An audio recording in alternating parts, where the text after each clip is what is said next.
Nuwun sewu, Mbah Nun, Pak Tanto, Mas Abrang, teman-teman Lima Gunung. Waktu pertama kemarin Pak Tanto memberikan saya catatan tentang tema yang mau dibahas, yaitu apa yang paling tidak nalar dari manusia Indonesia. Yang pertama saya renungkan adalah apa sebenarnya nalar. Dan malam ini saya terus-menerus dialektika tadi, sejak Mbah Nun tadi bilang bahwa nalar adalah proses, tadi ada akal dan segala macam klarifikasi tadi, sampai Mas Abrang tadi juga bilang tentang bahwa manusia apa yang perbedaannya adalah dari adanya bahasa, dan juga hingga memproses banyak memori, yang itu ternyata memori tidak hanya proses otak gitu, ternyata adalah proses batin dan segala macam. Saya jadi sebelum itu selalu sejak tadi berdialektika terus, bertanya-tanya terus bagaimana sebenarnya, apakah Indonesia ini masih bernalar atau tidak, apakah statement yang dinyatakan yang paling tidak nalar di Indonesia, masyarakat Indonesia itu benar adanya gitu. Ketika nalar adalah proses mengolah informasi, saya pikir masyarakat Indonesia bisa dikatakan sangat bernalar. Misalkan kita lihat itu di media sosial itu, orang itu dengan mudah mencari informasi dan menyampaikan informasi, itu bisa beragam perspektif untuk menyalahkan yang satu, membela yang satu. Itu kan konflik informasi, konflik data gitu. Orang-orang bisa mencari informasi sangat cepat sekarang ini, dan itu juga pengolahan bahasa. Jadi ada informasi, ada bahasa, ada proses otak, berarti satu sisi itu adalah nalar gitu.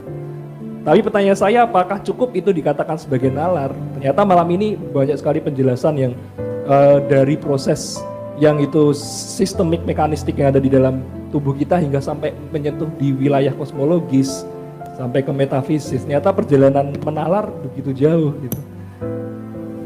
Saya melanjutkan lagi, jadi hari ini yang ingin saya sampaikan adalah perenungan saya selama berapa jam ini merenung dan melihat apa yang tadi dibawa oleh teman-teman Lima Gunung. Tadi ada Pak Sitras Anjilin misalkan. Di rumah Pak Sitras itu ditutup ngisor, ada makamnya Romo Yoso Sudarmo yang itu dimakamkan tidak barat ke timur membujurnya, tapi utara selatan gitu. Saya dapat penjelasan bahwa ternyata pada waktu itu ada pandemi juga seperti ini. Mungkin saya tidak tahu pandemi semacam apa, tapi dikatakan bahwa ada wabah, dan akhirnya ada satu yaitu Romo Yoso yang bersedia untuk makamnya membujur utara selatan biar pandemi itu berakhir. Apakah itu bisa dinalarkan? Satu. Yang kedua adalah ketika kemarin Festival Lima Gunung kita berangkat ke Krandegan di Sumbing gitu. Di situ kita melakukan ritual untuk berkunjung ke makam-makam danyang di sana. Satunya ada yang di Bodrono, terus juga ke Ledek Buntung. Nah, itu menarik juga. Ketika di situ ada namanya Ledek Buntung, itu tiap tahun diperingati, Pak. Jadi mereka memperingati tiap saparan itu, saparan juga bentar lagi, itu mementaskan lengger selama 24 jam. Memperingati hanya cerita tentang Ledek dari Yogyakarta yang meninggal di sana. Dan kebetulan Ledek itu buntung. Permasalahannya ketika kita bicara nalar adalah mengolah informasi, apalagi ketika tadi disampaikan juga tentang sains dan paradigma modern, bahwa modern itu melihat positivistik, pragmatis, empiris, semua harus bisa dibuktikan gitu. Terus apa gitu? Apa penalaran dari hal-hal semacam ini? Terus lagi banyak kejadian-kejadian yang itu kadang-kadang kalau kita bicara nalar yang itu adalah hegemonistik, di sini kita berpikir nalar adalah berpikir pragmatis, rasional gitu. Kadang-kadang aneh, misalnya kita lihat ke Sungkem Telompak, tadi ada Pak Riyadi di sini, di Gejayan tuh di Merbabu, ada sebuah mata air yang itu disucikan, namanya Telompak gitu. Jadi di situ tiap setahun sekali setelah Lebaran berapa hari itu ada pementasan tarian di sana, terus itu sangat disakralkan, bahkan air di sana itu dianggap bisa mengobati dan tidak pernah digunakan untuk kebutuhan sehari-hari gitu. Itu kan banyak hal yang itu saya juga semakin penasaran untuk bagaimana nanti Mas Abrang dengan tadi banyak penjelasannya itu bisa menjelaskan bagaimana sih proses penalaran itu. Padahal saya pikir di Indonesia kita jarang berbicara soal itu, dan itu bahkan percakapannya sangat minor gitu. Saya sebagai perwakilan kaum milenial mungkin ya. Semacam ini misalnya ketika kita lihat kemarin Sundawiwitan itu kan. Sundawiwitan dilarang membangun makam dengan alasan-alasan yang itu sangat tidak mitologis, sangat tidak saya pikir itu mereka juga pakai nalar, mereka pakai reasoning, mereka pakai alasan-alasan seperti tidak mematuhi IMB, aturan bangunan, atau dianggap nanti akan membuat musyrik segala macam. Itu kan ada penalarannya sebenarnya. Jadi di sini ada konflik nalar juga. Terus bagaimana menalar itu? Apa jangan-jangan kita sedang benalar tapi tidak bertuhan gitu? Atau kita benalar yang tidak transenden? Kalau kita tadi menyambung yang disampaikan Mas Abril, mungkin nalar kita hanya sekedar nalar yang itu masih bermain di akali atau paradigmatis, yang itu tidak meluncur pada batin atau sampai ke langit bahkan gitu. Sebenarnya ada apa gitu? Jangan-jangan yang dimaksud Pak Tanto bahwa apa yang paling tidak nalar dari bahasa Indonesia adalah nalar yang sebenarnya sangat agamis, kita kehilangan nalar itu. Nalar yang itu hanya proses otak saja.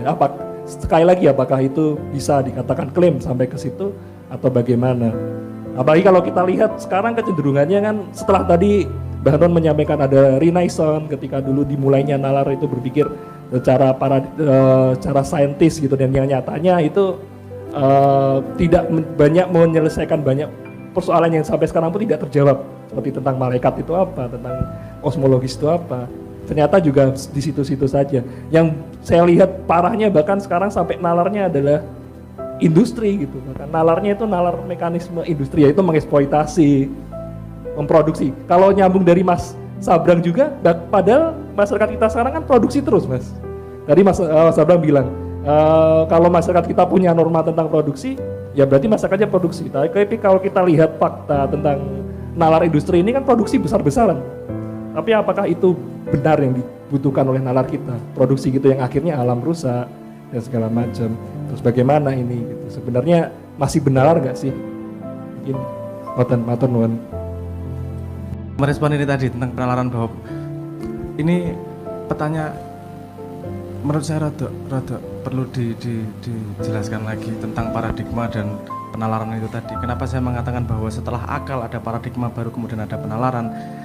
Karena yang dihadapi pada basicnya yang dihadapi manusia kan sama. Apa yang disebut dirinya dan bagaimana dia memahami realitas. Tidak ada satupun manusia di muka bumi yang bisa mengklaim bahwa pemahaman dia tentang realitas itu benar. Makanya dia perlu paradigma. Paradigma itu membangun narasi dari realitas. Dari narasi kalau kita tadi mengatakan bahwa sejak Renaissance, sejak René Descartes, sebenarnya kalau mau ngomong garisnya sejak Descartes ya, bahwa betapa reduksionis, Newtonian reduksionis itu menjadi primer di dunia perkembangan di dunia modern ini, karena dia yang membersamai terbangunnya revolusi industri juga, sehingga mau tidak mau kita kebangun di sana. Tapi itu juga harus bisa memisahkan bahwa itu sebuah narasi realitas, bukan realitas. Narasi realitas, kita perlu narasi realitas karena kita hanya punya itu menghadapi dunia. Dunia tidak pernah ngasih skor yang benar yang mana. Jadi paradigma kemudian membangun nalar itu berdasarkan pada narasi realitas yang kita pegang. Nah, narasi realitas kan punya kotaknya sendiri nih. Semua narasi realitas sifatnya pasti sama.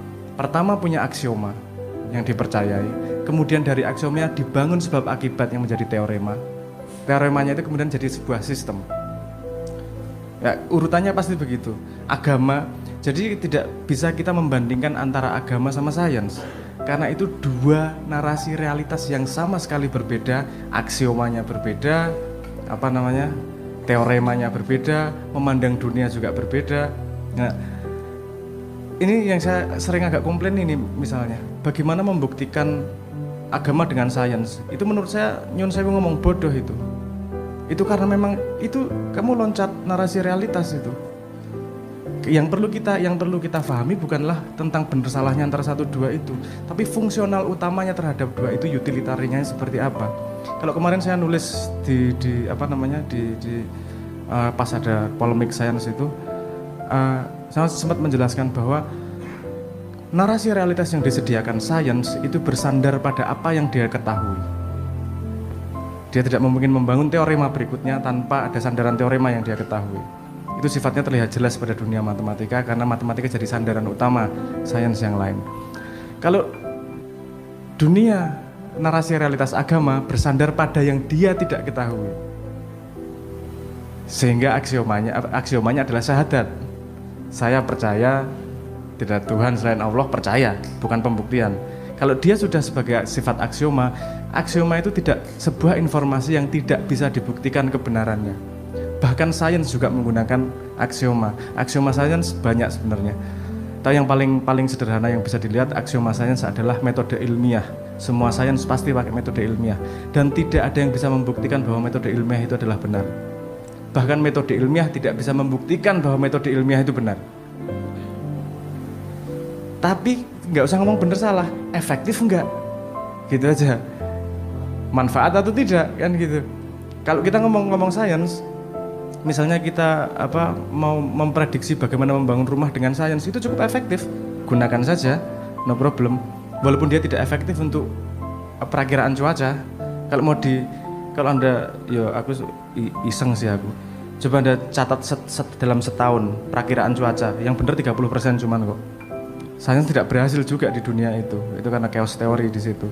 Tapi agama bukan menyediakan pada prediktif itu. Agama menyediakan jauh lebih panjang.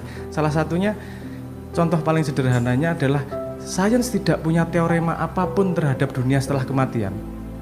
Padahal agama pada realitas narasi realitasnya sangat ngomong bersandar kepada dunia setelah kematian.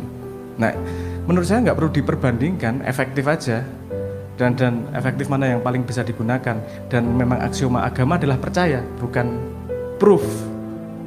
Yang dia perlu buktikan adalah koherensi di dalam sistem itu, bukan korespondensi terhadap sesuatu yang di luarnya. Sains sendiri tidak berani pakai korespondensi.